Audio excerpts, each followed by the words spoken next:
E hoje, Juízes 7, quero aqui compartilhar com os irmãos uma reflexão sobre a batalha com os 300 de Gideão, um homem fraco, mas diante de um Deus forte venceu, viveu uma vitória inimaginável. Você pode permanecer assentado, reverentemente a palavra, acompanhe a leitura de Juízes 7, a partir do verso 1 até o verso 8, que diz assim: de madrugada, Jerubaal, isto é, Gideão, e todo o seu exército acampou junto à fonte de Arode.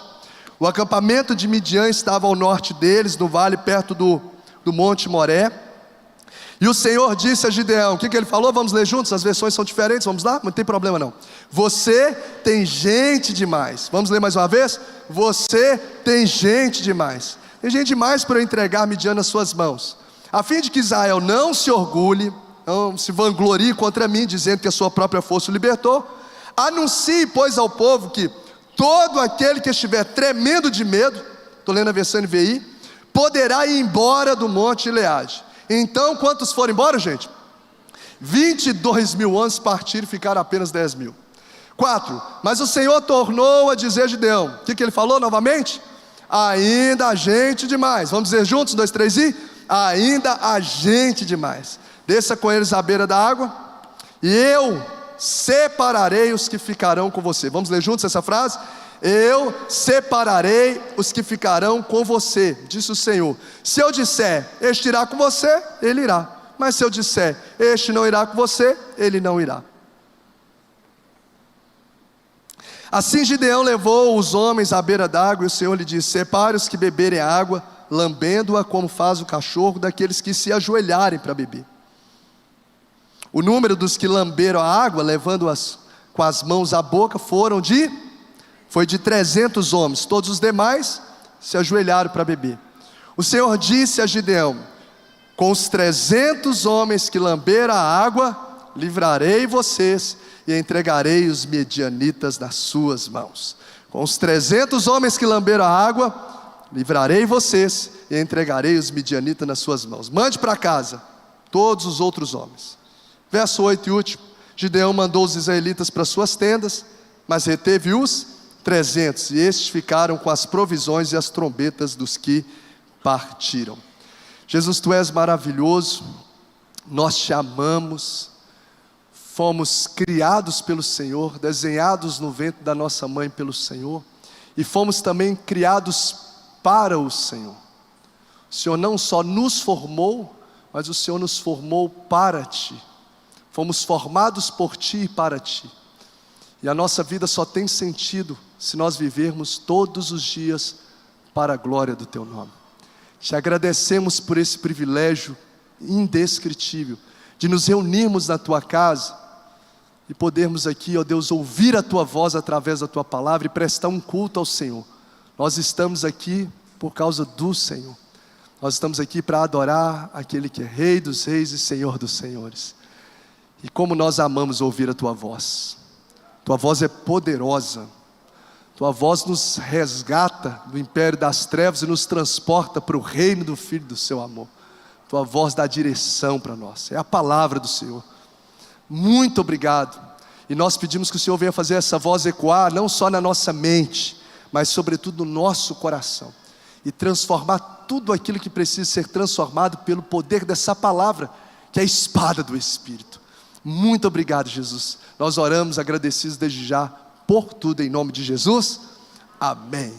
Imagine você nesse cenário que eu li aqui nessa noite.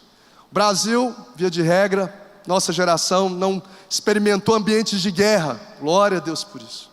Mas imagine que você foi convocado para uma guerra, para entrar aí em guerra pelo Brasil. E aí, como o texto aqui diz, juntamente com você tem mais cerca de 32 mil pessoas ao seu lado. É um número até bom, a gente fica confortável, né? 32 mil pessoas, até aí tudo bem. Entretanto, você fica sabendo que o exército inimigo, você está com 32 mil, mas você fica sabendo que o exército inimigo que vai vir contra você é numeroso como um enxame de gafanhotos. Dá uma olhadinha na Bíblia aí que eu quero te mostrar algumas coisas. Ele é muito maior, muito maior em força e muito maior em quantidade. Olha o que diz Juízes 7, verso de número 12. Olha aí comigo, nós vamos ler alguns versículos aqui nessa introdução, para você ter uma percepção ainda mais clara do texto. Diz assim: os midianitas e os amalequitas, 7:12. E todos os povos do Oriente cobriram o vale como gafanhotos em multidão. Olha só, eram seus camelos em multidão inumerável como areia que há na praia do mar. Gente, só de camelo era como se fosse areia na praia. Imagina de gente. Gideão, 132 mil, mas olha para um povo que é como de camelo, é como a areia do mar, ou como gafanhoto. A gente tem uma leitura em Juízes 8, olha aí, 8:10, um número mínimo de soldados que tinham. Juízes 8:10. Estavam, pois, Zeba e Salmuna em Carcor, e os seus exércitos com eles, uns 15 mil homens, todos os que restaram do exército dos povos, e os que caíram foram mortos, 120 mil homens que puxavam a espada. Dentro do contexto, se você somar aqui, então tinha, no mínimo em um grupo, 135 mil inimigos. Quem lembra qual era o número que a gente começou? Começou com quantos? 32 mil. No mínimo, o outro exército, uma parte do exército era quanto? 135 mil. 32 contra, no mínimo, 135 mil, que na verdade tem aqui muito mais pessoas. Nessa matemática, para a gente poder ter números mais aproximados aqui, se for pegar os 135 mil, que eram muito mais, mas pegando 135 mil, ou seja, imagina que você está num time de soldados 4 vezes menor do que o seu inimigo, em quantidade. 4 vezes menor. Bom, aí já o negócio começa a ficar mais estreito, né, irmã Jane? Começa a ficar mais estreito. Você estava achando que estava empoderado lá com 32 mil, mas você vê que o exército é muito, mais de 100 mil pessoas a mais do que você tinha. Só que esses inimigos não eram só maior em quantidade, mas eles tinham habilidade superior, eles tinham perversidade praticada ainda superior também, e eles eram altamente terríveis. Se você olhar em Juízes 6, verso 1, você vai ver que eles eram tão terríveis que eles já dominavam. Diz assim, fizeram os filhos de Israel que era mal perante o Senhor, por isso o Senhor os entregou nas mãos dos midianitas por 7 anos. Eles já dominavam Israel por quantos anos? 7 anos. 7 anos eles estavam já dominando. Se você ler o versículo número 4, você vai ver que esses inimigos já tinham feito, como eu ministrei no domingo retrasado, um caos nas plantações, destruíram as plantações, ou seja, um caos financeiro, a ponto de Juízes 6:6 dizer que Israel ficou muito debilitado e chegaram a se empobrecer, ficou muito debilitado com eles. Então eram os inimigos que tinham aliados, você vai ver no verso 3, eram inimigos maior em números, eram inimigos maior em perversidade, eram inimigos que tinham aliados perversos, enfim, era tão terrível esses inimigos. Se você olhar em Juízes 6:2, o último verso que eu vou olhar com você aqui nesse momento, prevalecendo o domínio dos midianitas sobre Israel, fizeram estes para si, por causa dos midianitas, as covas que estão nos montes, as cavernas e as fortificações. Eram tão terríveis que os israelitas estavam escondendo deles, escondendo em cavernas. Então, voltando, maior, diga comigo, maior em quantidade. Então, diga comigo, quantidade superior, habilidade superior. Esses são os inimigos que 32 mil teria que encarar. Deixa eu te perguntar, só diante desse quadro de inimigos em maior em força, número e perversidade, como você se sentiria sabendo disso? Você está no meio dos 32 mil. Como você se sentiria? Como você estaria por dentro? Será que você estaria com fé ou com medo? Com medo. Será que você estava com esperança de sair daquela escravidão de 7 anos, ou com desesperança?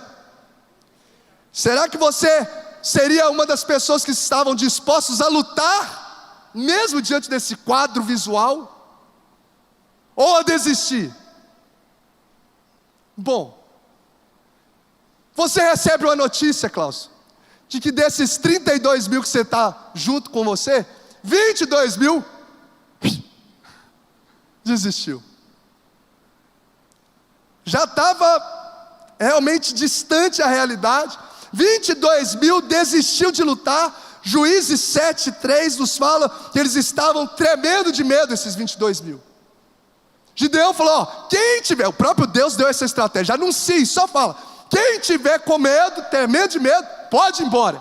22 mil foi embora. Sobraram quantos? 10 mil soldados, contra uma multidão, como a areia do mar, como gafanhotos.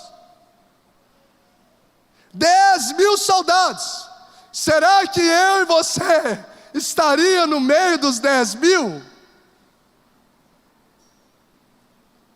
Ou será que a gente estaria no meio daqueles que ficaram com medo e desistiram?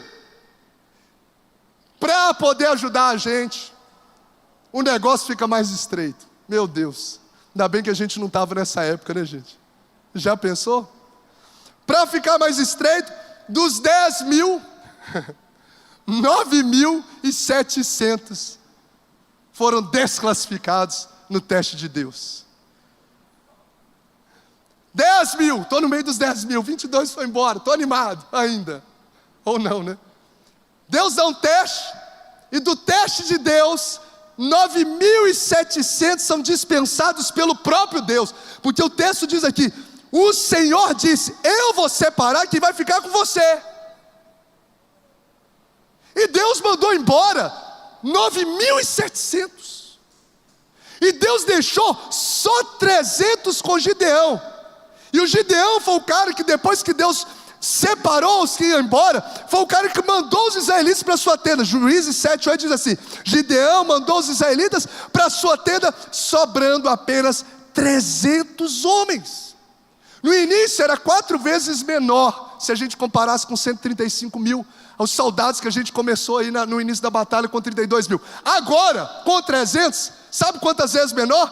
450 vezes menor é o seu exército, contra o exército dos amalequitas. Pelo menos, que na verdade era muito mais, porque como a gente vê ali, né, em gafanhotos, como areia do mar e etc.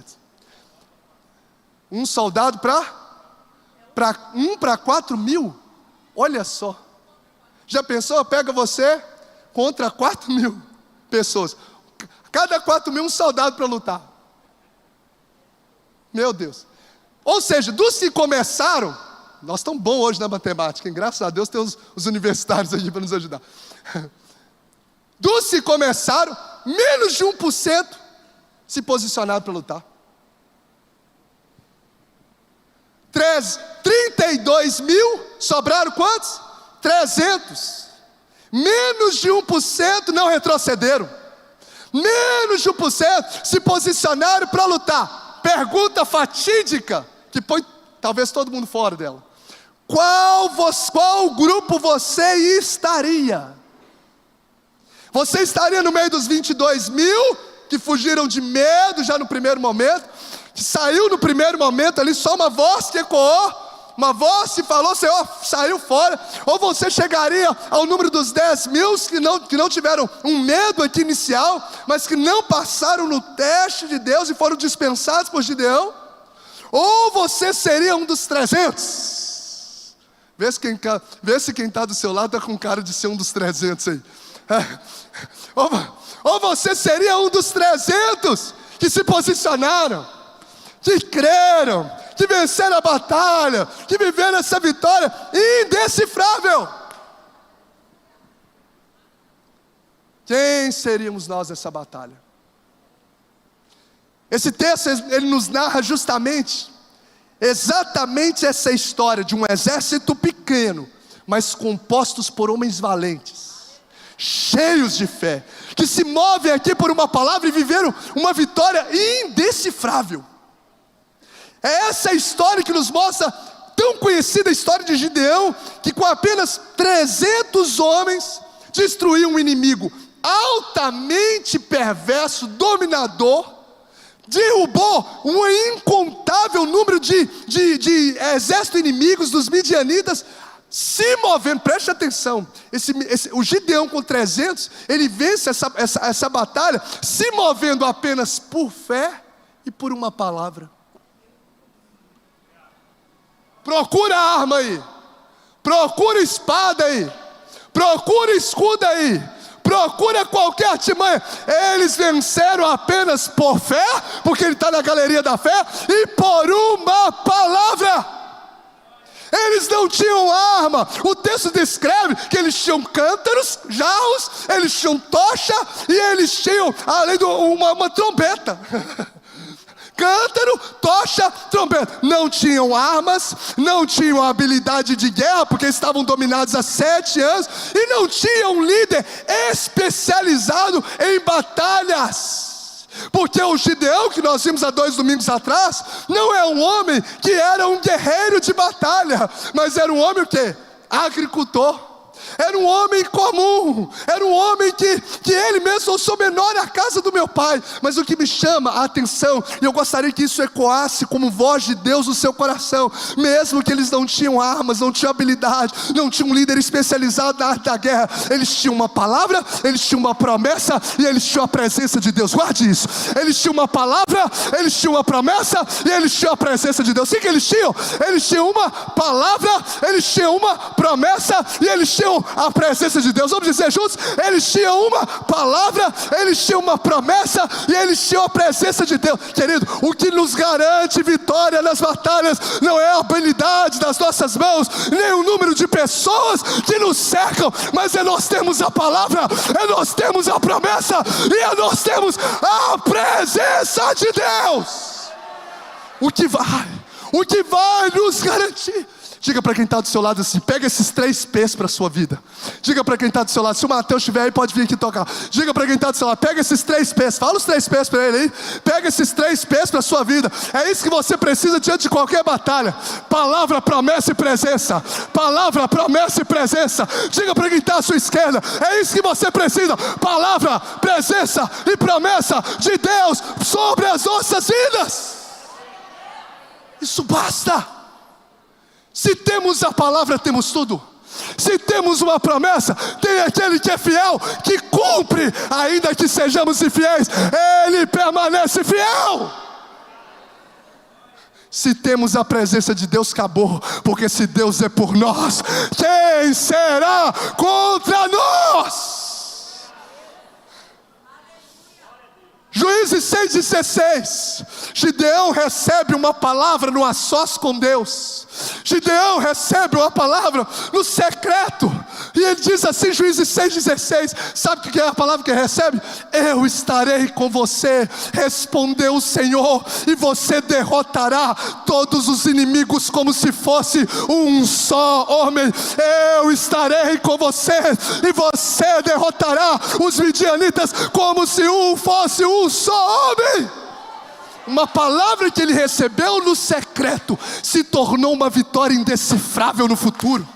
O que você precisa é de uma palavra. Se não bastasse, Deus confirma essa palavra com sinais, onde Ele coloca a porção de lã, e o Senhor vai e confirma, olhando ao redor, mas não olhando a lã. Depois Ele faz o segundo sinal, e acontece o inverso. Deus confirma a palavra com sinais. Se não bastasse, Juízes 7:9, Deus, Ele mais uma vez, durante o processo antes da batalha, confirma dizendo naquela noite: oh glória, o Senhor disse a Gideão: levante-se e desça ao acampamento, pois vou entregá-los nas suas mãos. E por fim, depois que já seleciona os 300, você vai ver que Gideão ouviu o sonho de uma pessoa que se tornou como uma confirmação daquilo que Deus já tinha falado no seu secreto, dizendo uma pessoa assim: levante-se, o Senhor entregou o acampamento midianita nas suas mãos. Observe, Deus deu uma palavra, Deus confirmou com sinais, e Deus confirmou através de sonho de uma outra pessoa. Um parênteses que eu preciso abrir: o sonho foi apenas uma confirmação do que Deus já havia falado com ele no secreto. O sonho de um outro foi apenas uma confirmação daquilo que Deus já tinha falado por ele no secreto. Então, querido, não se mova por sonhos ou por palavras de outros, se antes ouvir a voz do próprio Deus, que revela você no secreto. Deixa eu te dar uma notícia, inclusive a ceia já comunica isso. Pela morte de Jesus na cruz do Calvário, o véu foi rasgado de alto a baixo, e você tem livre acesso à presença de Deus. Deixa eu te dar outra notícia: nós servimos a um Deus que não está morto, nós servimos a um Deus que é vivo, ou seja, um Deus que ainda continua falando com os seus servos. Eu precisei de fazer uma pergunta: será que eu tenho me movido? E a pergunta eu transfiro: será que você tem se movido por uma palavra ou pelo sentimento do momento? Imagina Gideão, se ele fosse mover pelo sentimento do momento. Não, só tem 10 mil desistidos, 9.700 agora. Sobra. Se ele se movesse pelo sentimento do momento, ele é um homem que consegue uma vitória indecifrável, porque decide se mover por uma palavra que Deus revelou no secreto para ele. Será que nós temos tomado as decisões por uma palavra ou pelas circunstâncias? Eu fico pensando quantos casamentos são abandonados por causa de circunstâncias do momento, e não são preservados ali os princípios da palavra. A pessoa está vivendo uma situação e por causa daquela situação ela abandona o casamento. O que rege as suas decisões? Quantas pessoas, jovens, adolescentes, começam a namorar pelo sentimento do momento: mas eu estou apaixonado. E o que diz a palavra sobre isso? O que tem movido as nossas ações? Você vai ver que Gideão era um homem comum, comunzaço, comum, mas ele tinha uma palavra, ele tinha uma promessa, e ele tinha presença. Eu estarei com você. Ele tinha uma palavra, ele tinha uma promessa, e ele tinha a presença. Quinto juiz de Israel. Não era soldado, um cara agricultor, malhando trigo no lagar, porque estava escondendo do exército de Midianita com medo. Um cara comunzaço na nossa linguagem, em que ele mesmo diz: eu faço parte do menor clã, eu não sou importante, o meu clã é o menos importante da tribo de Manassés. Provavelmente uma família muito irrelevante, uma família que não tinha talvez um histórico, e certamente não tinha um histórico de serem homens de Deus, homens de fé, tanto que o pai era idólatra, e ele quebra lá o altar, e ele diz: eu sou o menor da minha família. Muitos estudiosos dizem que isso significa que a família dele realmente era uma família, como se fosse um rejeitado, uma família irrelevante. Só que diga assim comigo: Deus olha além das aparências. Deus olha além das aparências. Deus olha além daquilo que é externo. Deus conhece o coração. Pode passar aqui, ó. Eleazar. Cadê o Davi? Porque Deus conhece o coração. Deus vê além das aparências. E esse homem simplão, comum, mas movido por uma palavra, pela voz de Deus, vive um milagre estupendo. E como eu disse no domingo anterior, que tirou o povo de 7 anos de um domínio do midianita, 7 anos de opressão, para viver 40 anos de paz. 7 anos de opressão para viver 40 anos de paz. Eu lembro que eu liberei sobre esse altar, e eu quero mais uma vez declarar essa mesma palavra: que o tempo de honra será muito maior do que o tempo de vergonha. O tempo de honra será muito maior do que o tempo de vergonha. Eu quero declarar uma vez mais nesse altar sobre vidas: o tempo de paz, 40 anos, será muito maior do que o tempo de opressão. O tempo de frutificação, será muito mais abundante do que o tempo da devastação. Pode ter destruído 7 anos ininterrupto as plantações, mas o Senhor é um Deus que muda os cenários da nossa vida quando Ele entra na história. Guerreiros improváveis,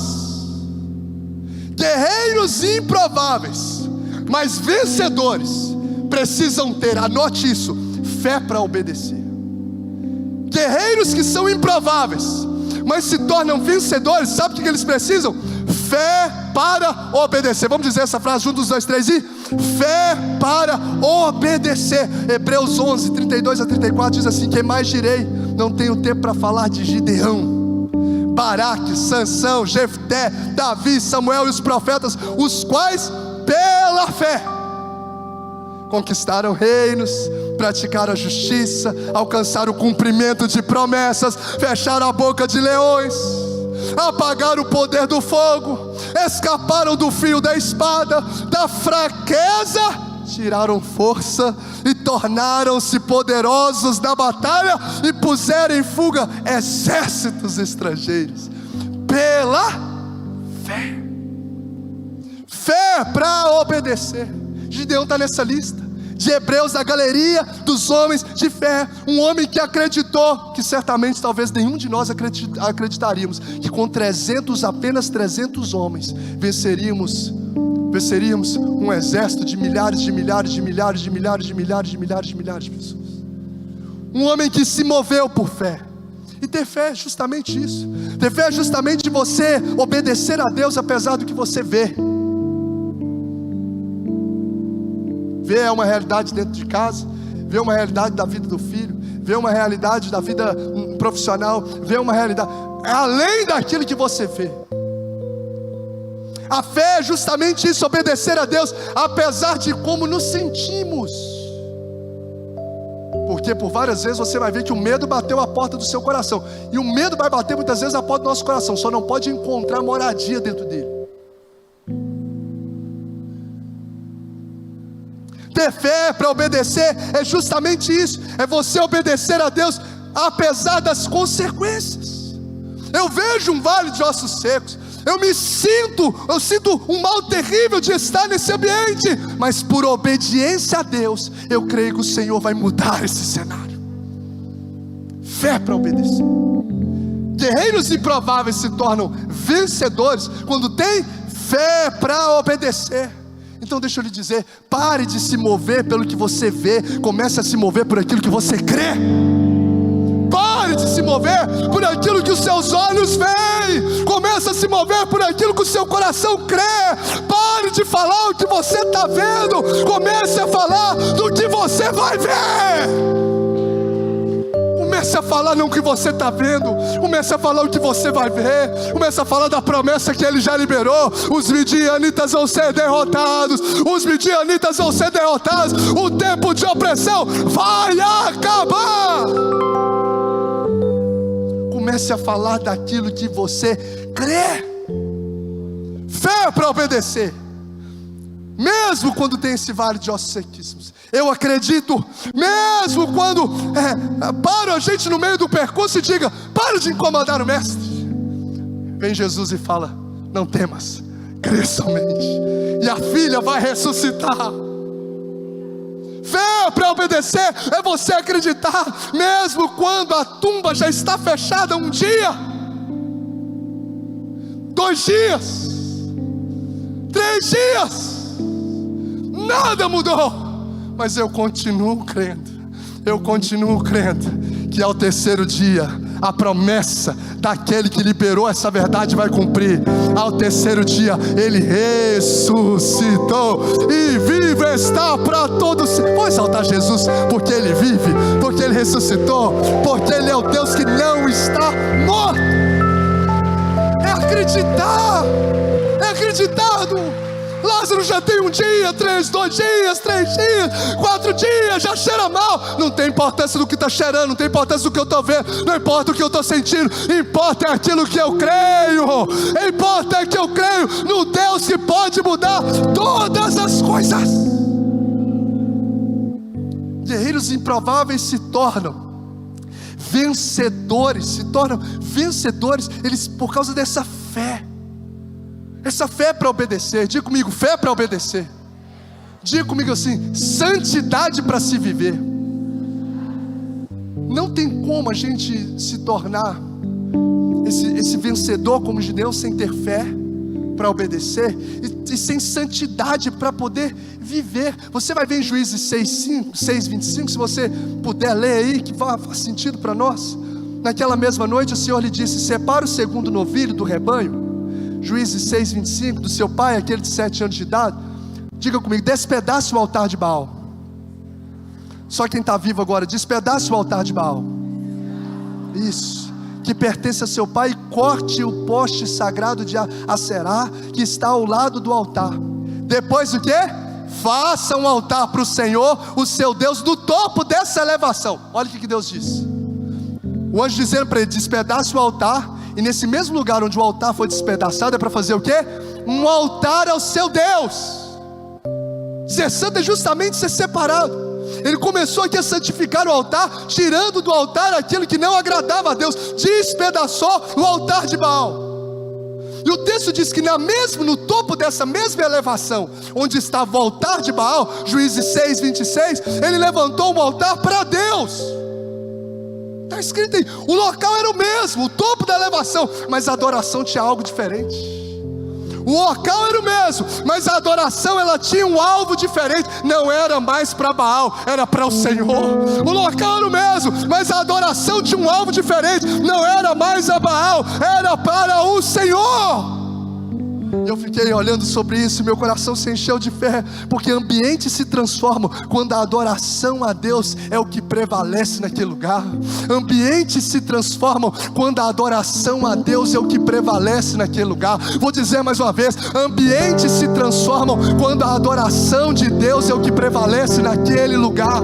Ambientes se transformam quando o que prevalece é a adoração de Deus naquele lugar. Pastor, Paulo e Silas está onde? Na prisão, lugar de criminoso, gente xingando, gente reclamando. Mas quando muda o ambiente, a adoração ali, começa o ambiente a ser mudado. Aquele ambiente que era um ambiente de perversão, um ambiente de perdição, se torna um ambiente de salvação. O carcereiro levanta a mão e a sua família é salva. Crê no Senhor Jesus e será salvo tu e a tua casa. Porque ambiente se transforma quando a adoração a Deus é o que prevalece naquele lugar. Estava lembrando a Paulinha.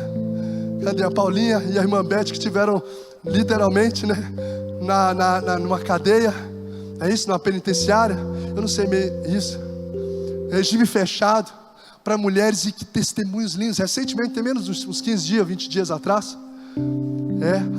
foram lá com as mulheres, e os testemunhos lindos de mulheres arrancando coisas de idolatria, entregando a vida a Jesus. Porque duas servas de Deus entrou naquele lugar e o ambiente ali se transforma. Eu estava lembrando da cruzada que a gente fez agora, sem ser essa, agora em Mutum, lá em Divinas Laranjeiras, uma praça comum onde acontece, a maioria das vezes que a gente faz a cruzada, é ambientes onde acontece shows lá, shows mundanos, aquelas coisas todas.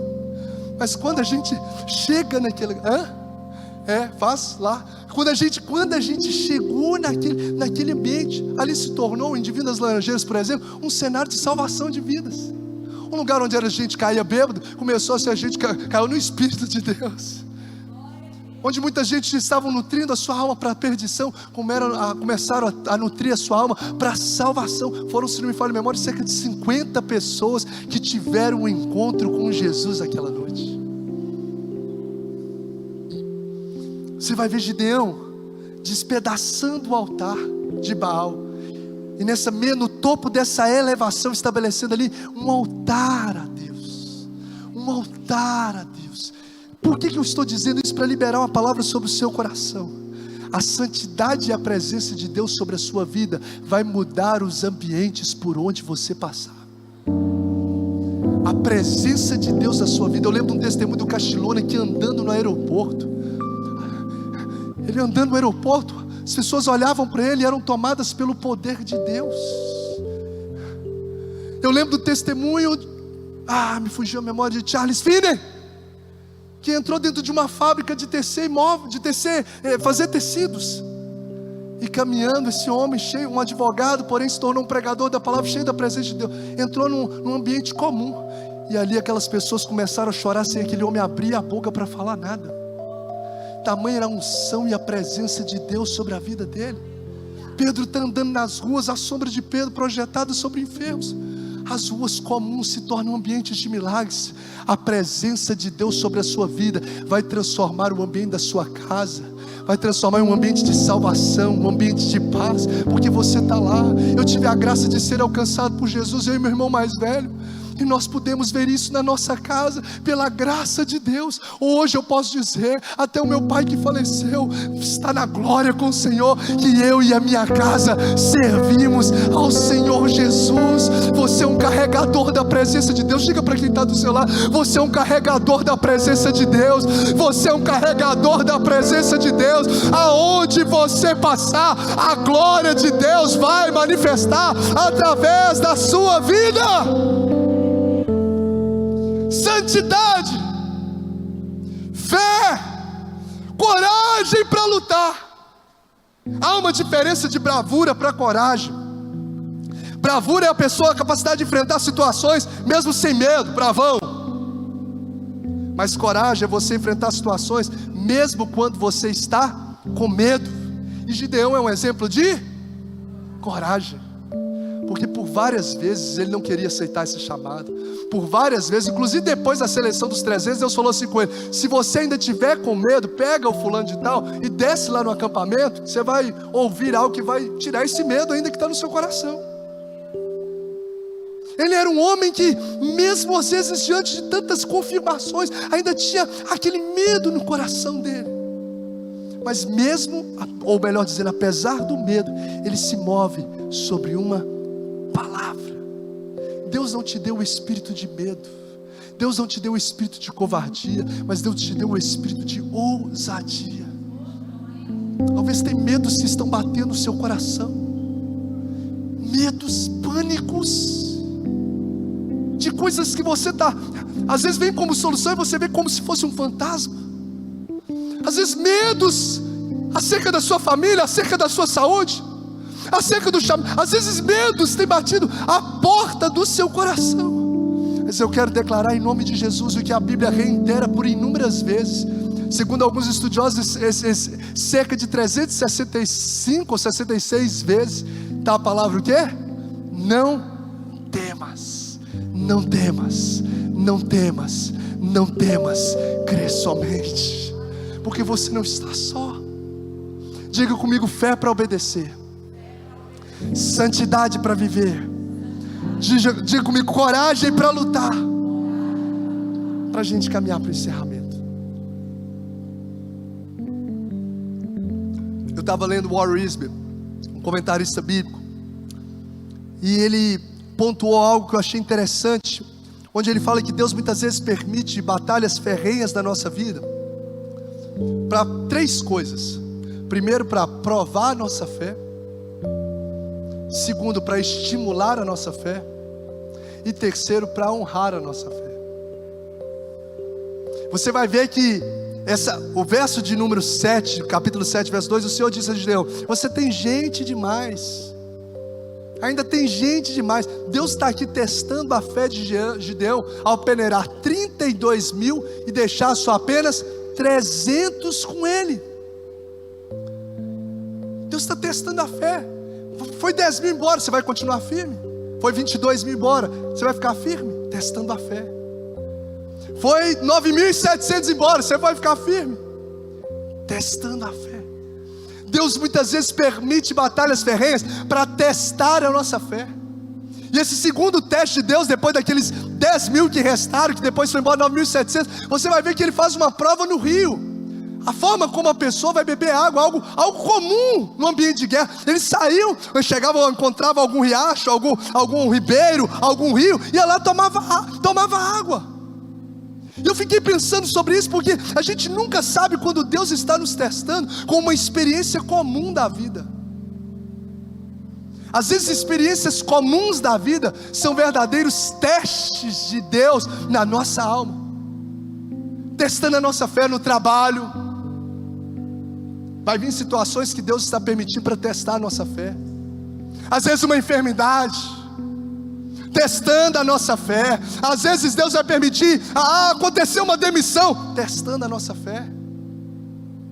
Às vezes em coisas rotineiras, como beber água no rio para um exército, Deus está avaliando o nosso coração. A fim de quê, pastor? A fim de que nós mesmos saibamos se a nossa fé é verdadeira ou apenas conceitual. Porque às vezes a gente tem muito discurso de fé, mas quando chega a batalha, o que domina os nossos lábios não é a fé, mas sim a murmuração. Então Deus permite testes de fé, prova a nossa fé. Ele fez isso com Abraão. Entrega o seu filho, testes de fé, para que nós mesmos saibamos ou percebamos se a nossa fé é verdadeira, ou é conceitual, ou é religiosa, ou é vazia. É quando tudo vira um caos, é que Deus permite que a nossa fé seja testada. Eu vou continuar crendo na palavra, eu vou continuar crendo na promessa, eu vou continuar crendo no Deus que falou. Então Deus permite, prova a nossa fé, para que nós mesmos saibamos se a nossa fé, ela é verdadeira, e a fim de fortalecer a nossa fé para uma missão que Ele tem para entregar para nós. Eu achei interessante a frase de Charles Spurgeon, que diz assim, ó: as promessas de Deus brilham mais forte na fornalha da aflição. Que lindo, né? As promessas de Deus brilham mais forte na fornalha da aflição. As promessas de Deus brilham mais forte quando? Na fornalha. Quem lembra daquela música assim, ó? Ajuda aí. Cada vez que a minha... Puxa aí, é sol?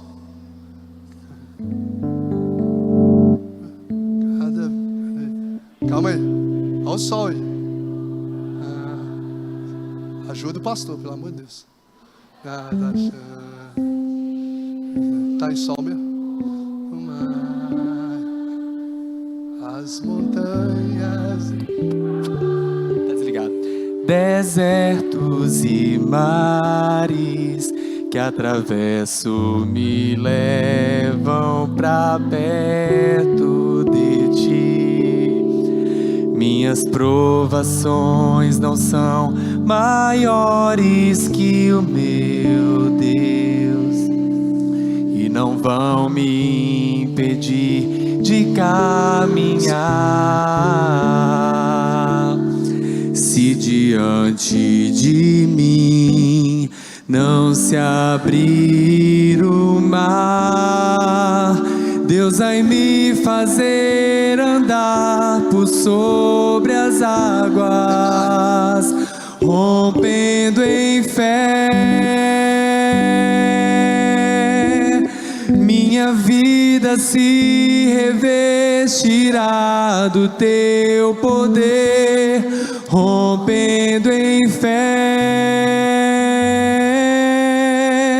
Com ousadia vou mover no sobrenatural, vou lutar e vencer, vou plantar e colher. A cada dia vou viver rompendo em fé. Coral lindo, né? Pôs o irmão na prova.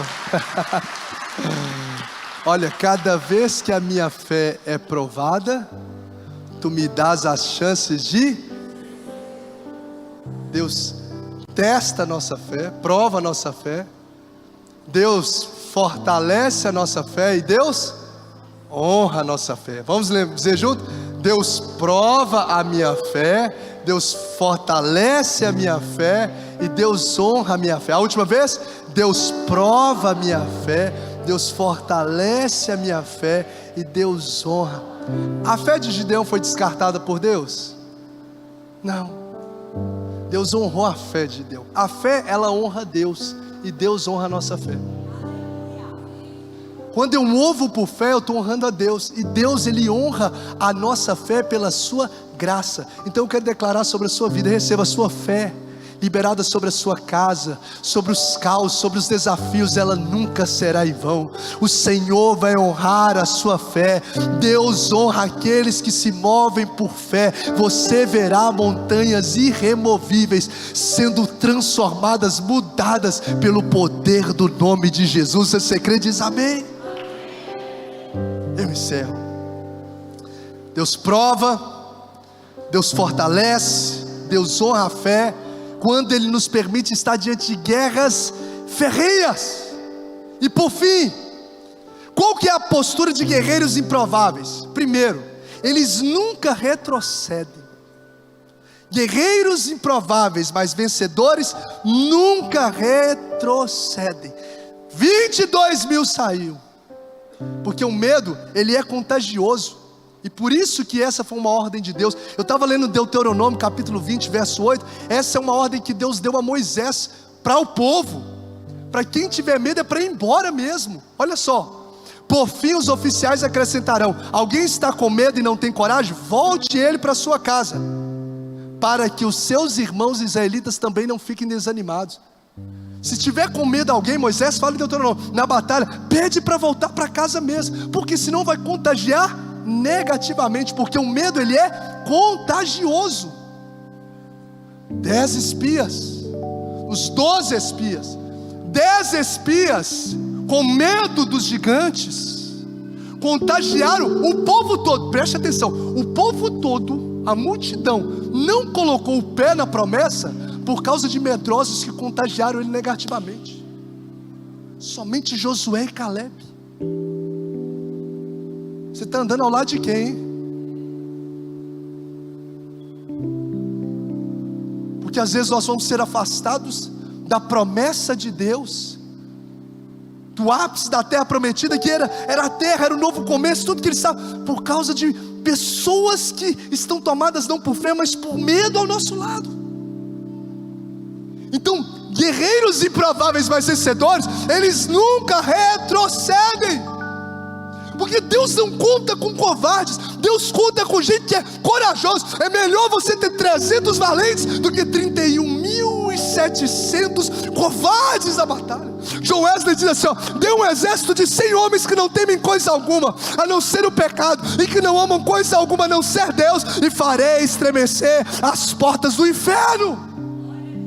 Você que é um profissional liberal pode dizer com toda a propriedade, é melhor você ter um número reduzido, às vezes de funcionários honestos, ou você ter uma equipe grande, mas talvez de mercenários. Você vai ver aqui com os 300, eles conquistaram uma batalha. A gente não pode colocar a nossa confiança nos homens, mas a nossa confiança deve estar no Senhor. Guerreiros improváveis, mas vencedores nunca retrocedem sobre uma palavra que Deus liberou. E agora eu encerro mesmo.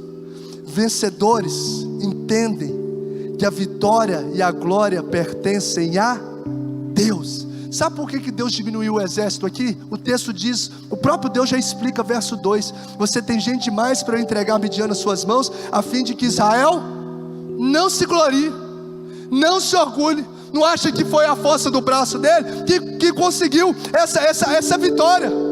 É para você não trazer a glória para si.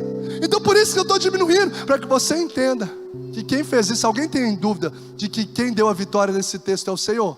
Não, para que todos vejam e saibam, para que todos vejam e saibam que foi a mão do Senhor que fez isso. Vão olhar para você, vão olhar para a sua história e vão dizer, só pode ser a mão de Deus, só pode ser a mão de Deus, só pode ser a mão de Deus, que fez isso na vida dele, que colocou onde colocou, só pode ser a mão de Deus.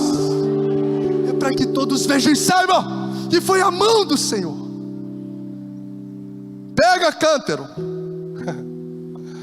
coloca 100 aqui, você só tem 300, 100 num ponto aqui, outro 100 num ponto lá, outro 100 lá. Vocês vão pega o canto de todo mundo que desistiu, junta tudo, joga o fogo lá dentro do cântaro, quebra, toca a trombeta à noite, de madrugada. Eles trocaram no momento de trocas de turnos, toda a estratégia que Deus deu. E aquele sonzão que fez, com aquela iluminação, os midianitas acharam que era um exército muito grande que estava ali vindo. E na troca de turnos, tudo escuro, eles começaram a se automutilar, onde não precisou nem mesmo deles entrarem. Quando eles entraram na batalha, o Senhor já tinha derrotado a maioria dos inimigos, porque do Senhor é a guerra. Quem faz a obra na sua vida é o Senhor, quem muda a realidade da sua vida é o Senhor, é Ele quem opera. A Bíblia diz que tanto tanto querer quanto efetuar pertence ao Senhor. E eu quero liberar sobre a sua vida em nome de Jesus, que vitórias inexplicáveis vão acontecer na sua vida.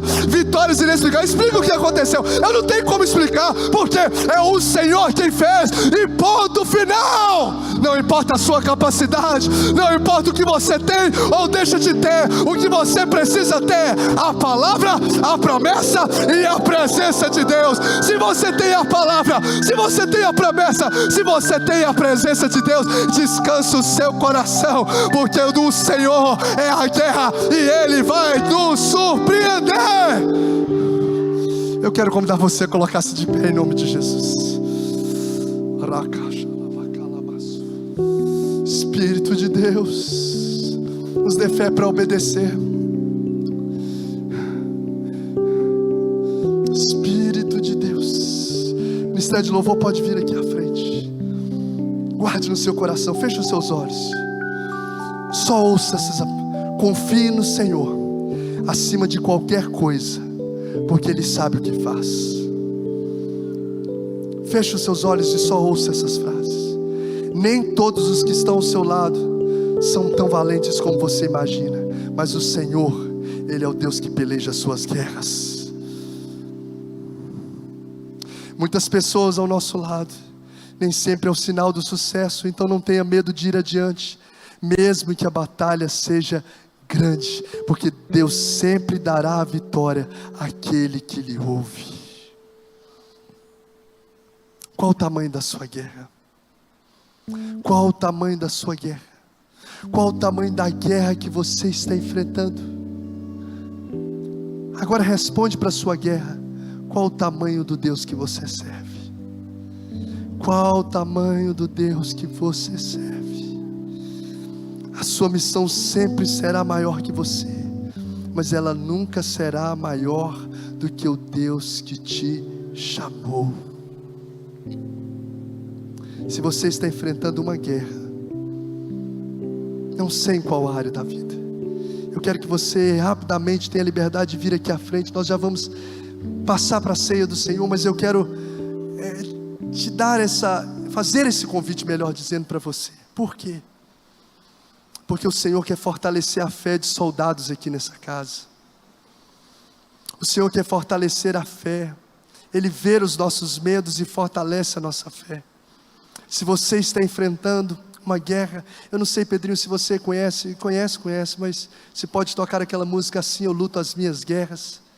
Eu gostaria que você pudesse assim louvar o Senhor com essa canção.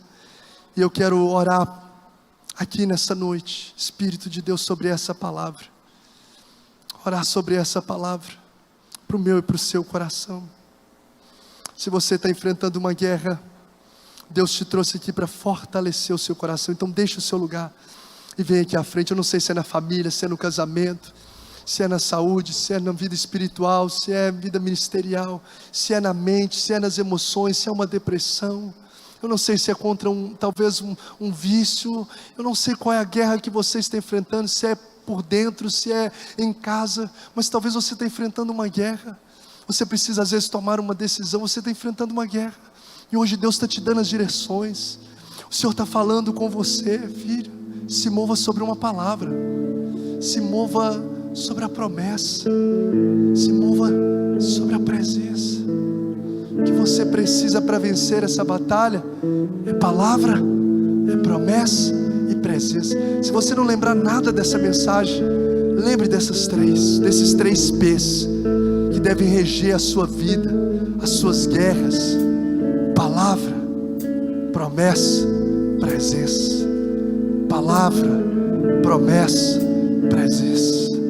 Palavra, promessa, presença. Pode cantar. Palavra, promessa e presença. É assim que luto minhas guerras. Palavra, promessa e presença. Espírito de Deus. É assim que luto minhas guerras. Assim que luto minhas guerras. Às vezes é guerra na mente, às vezes é guerra no coração. Minhas guerras. Espírito de Deus, Você pode louvar o Senhor? Parece que estou cercado, mas sou guardado por ti. Parece que estou cercado, mas sou guardado por ti. Espírito de Deus. Parece que estou cercado, mas sou guardado por ti. Espírito Santo de Deus. Parece que estou cercado, mas líderes, sou guardado colocando por as ti. mãos sobre as vidas. Pode orando. Minhas guerras. Espírito de Deus, intercessores, coloca a mão sobre as É pessoas. assim que luto minhas Libere uma palavra de vida. Senhor, fortaleça a fé. Vamos orar para que Deus venha fortalecer a fé. Peça para o Senhor fortalecer a fé. Deus quer trazer à mente de vocês que estão aqui à frente a promessa dEle. Deus, traga à memória aquilo que traz esperança agora. Traga à memória aquilo que traz esperança.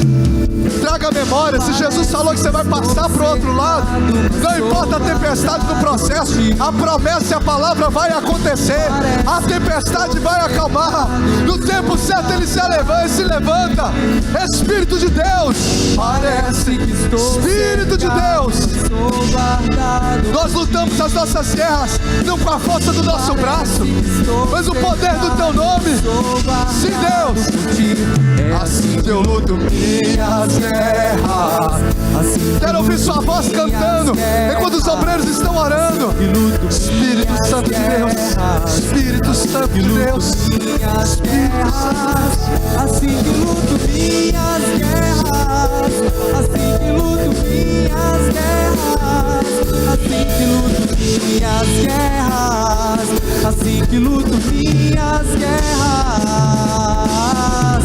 Parece que estou cercado, mas sou guardado por ti.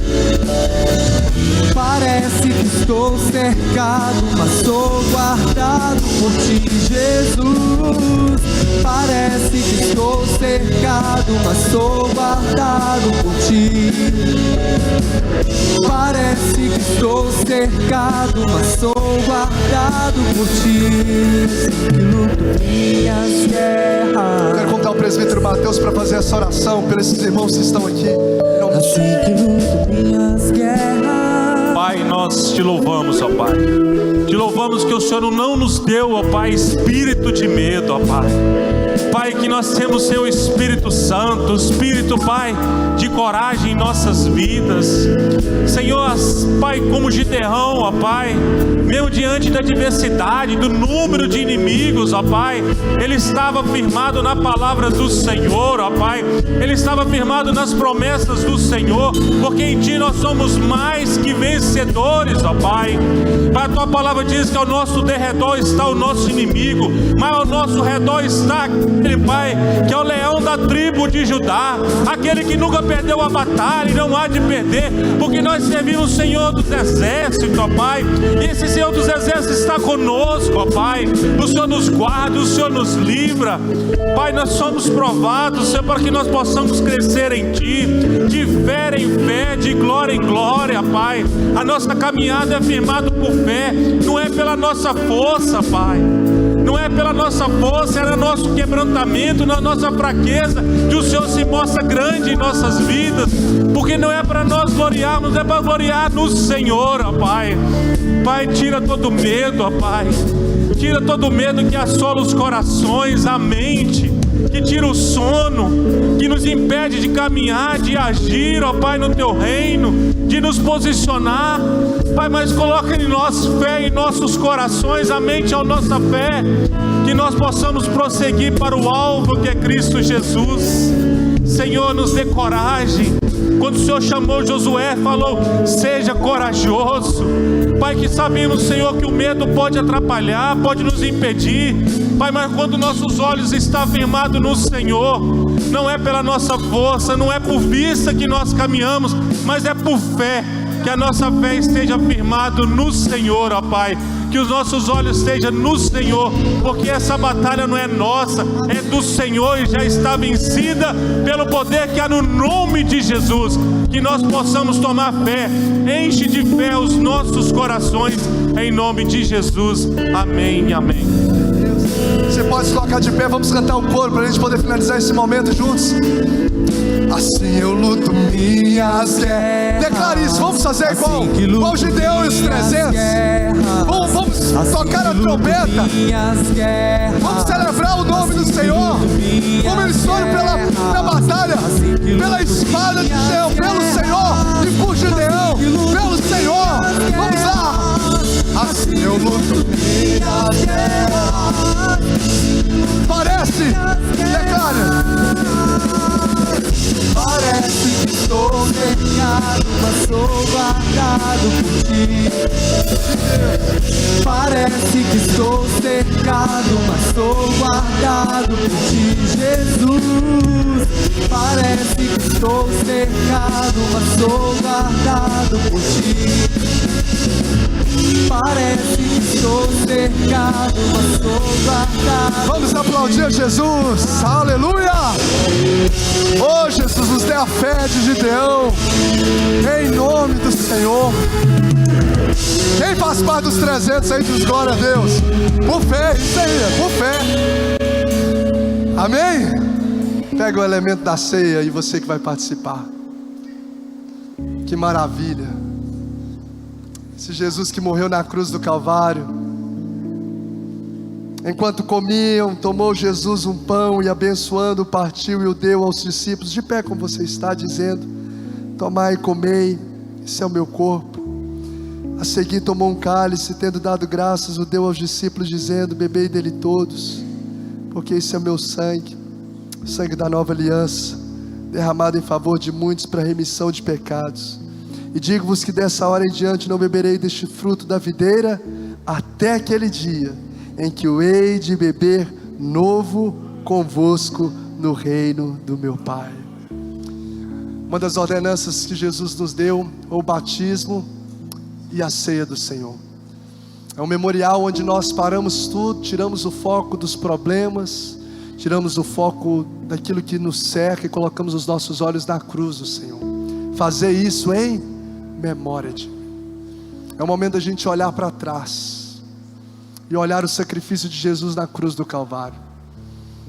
Olha o que Ele fez por mim e por você, para que hoje nós pudéssemos viver. Eu sempre sou muito grato a Deus por viver nesse tempo da graça, onde a gente não precisa de um sacrifício de um animal, onde a gente não precisa de um sumo sacerdote para levar os nossos pecados e entrar no Santo dos Santos. Mas o Cordeiro de Deus que tira o pecado do mundo já fez o sacrifício perfeito.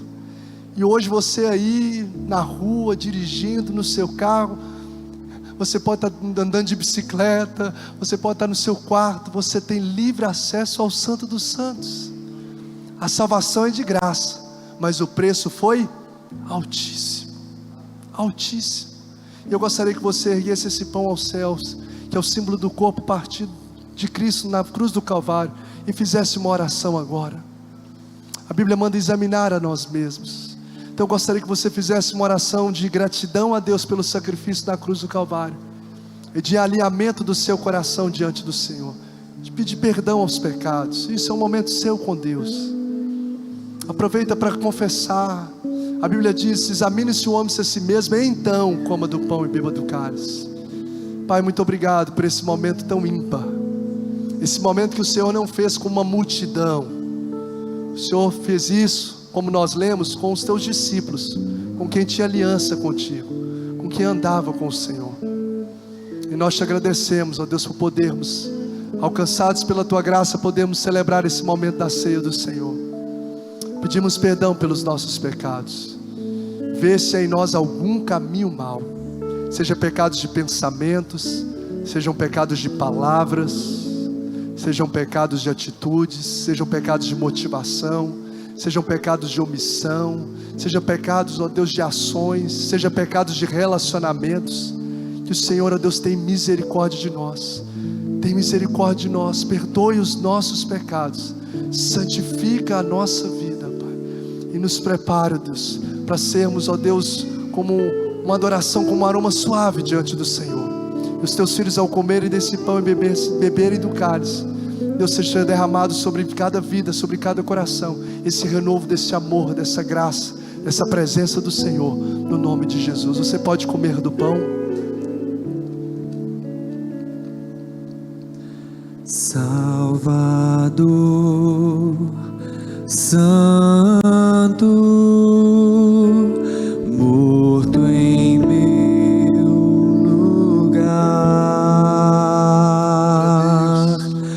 o Cordeiro, o grande eu sou, que tira o meu pecar. Foi o sangue de Jesus que me lavou. Aleluia. Foi o sangue que por mim. Seja grato ao Senhor. Eu quero convidar você a trocar esse cálice com as pessoas próximas de você, como símbolo da comunhão. Declare sobre ele a bênção de Deus. Celebra a comunhão do corpo. Diga para quem está do seu lado: Deus te abençoe, meu irmão. Deus abençoe sua casa. Deus abençoe sua família. Oh, Jesus. Se Deus.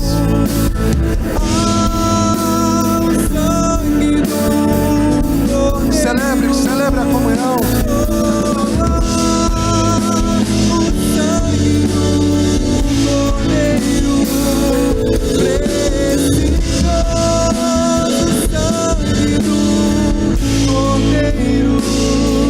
Se sacrificou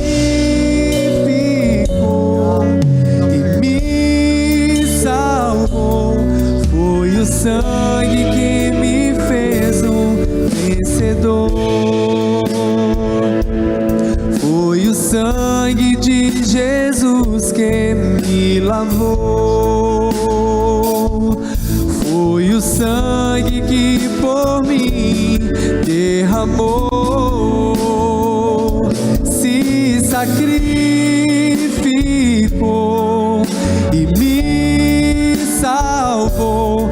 Foi o sangue que me fez um vencedor. Foi o sangue de Jesus que me lavou. Foi o sangue que por mim derramou. Se sacrificou e me salvou. Foi o sangue que me fez um vencedor. Ao sangue do Cordeiro,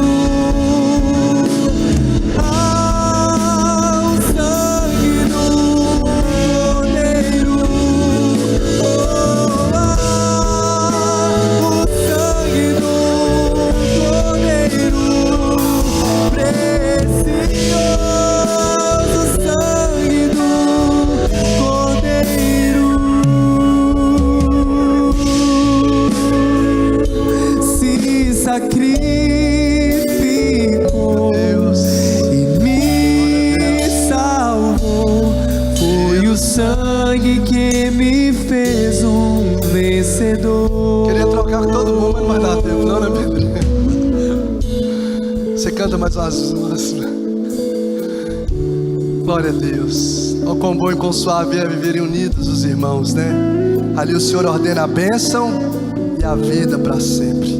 Você pode aí abrir o seu cálice.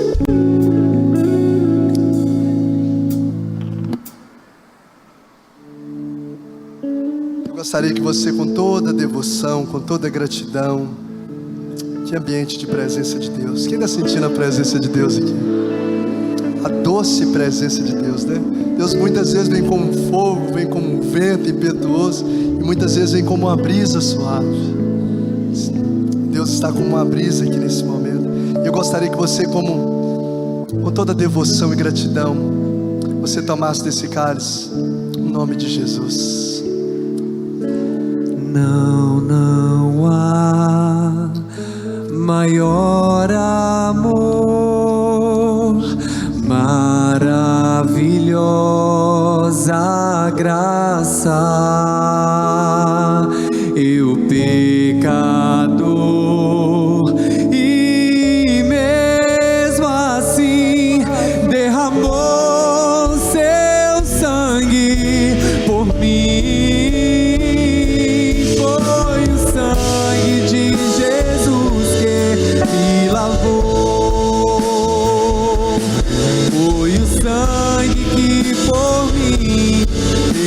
amou, se sacrificou e me salvou. Foi o sangue que me fez um vencedor. Ao sangue do Cordeiro, ao sangue do Cordeiro, ao sangue do Cordeiro, precioso sangue do Cordeiro. Você pode erguer a sua mão aos céus, essa última palavra de oração. Você liberar uma palavra de bênção para o mês de outubro agora. Libere aí sobre a sua casa, sobre essa casa. Libere uma palavra de bênção daquilo que você mover por fé. O que você gostaria de ver, viver nesse mês de outubro? Declare isso agora. Declare o que você gostaria de viver em Deus nesse mês de outubro. Libere agora. Hoje é dia 1º. Vamos pegar essa primícia aqui agora e liberar nesse primeiro dia da semana, nesse primeiro dia do mês. Libere essa primícia e agora uma palavra de fé. Não por aquilo que você vê. Libere uma palavra de fé sobre a sua casa, daquilo que você deseja ver, em nome de Jesus, sobre essa casa, sobre essa cidade, no nome do Senhor. Muito obrigado, Jesus. Nós te damos graças por essa noite. Nós te damos graças, ó Deus, pela ceia do Senhor, pela palavra do Senhor, pela presença do Senhor, pelas promessas do Senhor. Pai, que o Senhor venha, ó Deus, marcar o nosso mês de outubro, uma manifestação da glória do Senhor sobre a nossa vida como ainda não vivemos. Sim, Deus. O Senhor veio, ó Deus, derramar sobre nós a Tua glória. Ó Deus, como ainda não vivemos, não importa tudo aquilo que nós já, ó Deus, vivenciamos a nossa história. Tu és o Deus do infinitamente mais. Tu és o Deus do infinitamente mais. Que assim seja sobre cada vida, sobre cada casa, sobre cada coração, para a glória do Teu santo nome. Muito obrigado por essa noite. Muito obrigado, ó Deus, muito obrigado. Nós queremos tributar ao Senhor toda honra, glória e louvor para todos sempre. Ó Deus, e declarar sobre a Tua igreja que a graça do Senhor Jesus Cristo, o amor de Deus Pai, a comunhão, as manifestações poderosas do Espírito Santo seja sobre a sua vida, sobre a sua casa, sobre o povo de Deus, espalhado pela face da terra, hoje para sempre. Juntos dizemos amém. Você pode dar a última salva de palmas nessa noite a Ele. Deus te abençoe. Desejo um mês abençoado. Desejo um mês abençoado para quem está aí ao seu lado. Deus te abençoe. Fala com ele, eu vou pagar um lanche hoje lá no Espaço Gourmet para você.